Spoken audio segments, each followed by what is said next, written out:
If you live in Colorado Springs and you have a rough street and you're upset it wasn't repaved, well, the repaving list for 2025 is already shaping up regarding the money being used from the 2C tax. The city already has a preliminary list of streets that'll get new asphalt next year. You can see a link on krdo.com, but the streets in yellow are recommended for paving starting in the spring. Our road warrior, Scott Harrison, is with us explaining which streets might get tackled first.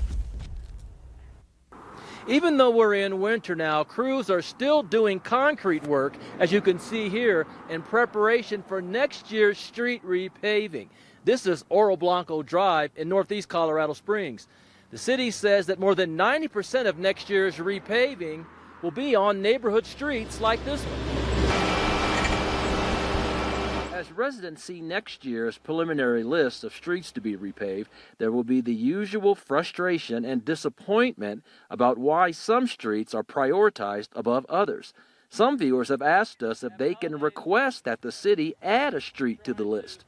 Officials say that's done only on a limited basis and if the budget allows. Sometimes when we get into a street and we go by segmentation, we get onto a roadway segment, there are potentially some cul-de-sacs that offshoot off of that particular segment that aren't necessarily identified on the segment. So when we get out there, it makes sense to go ahead and do the pre-overlay concrete and paving on those particular offshoots.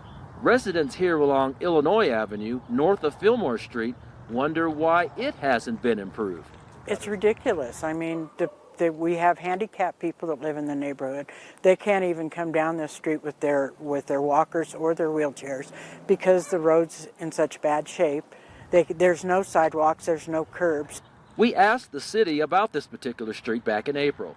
This email response explained that the street has many challenges, such as no concrete infrastructure or old concrete that would have to be rebuilt completely. But the city also said that last month's vote to extend 2C for another 10 years means that neighbors will eventually get the upgrades they sought. No one knows exactly when, though. Remember that the paving list is only the city's preliminary recommendation. It could change between now and when it is finalized next spring. In Colorado Springs, I'm the road warrior, Scott Harrison, for KRDO 13. If there's a road that's really giving you headaches, a street that's causing you a lot of concern, tell Scott all about it. Road warrior at krdo.com.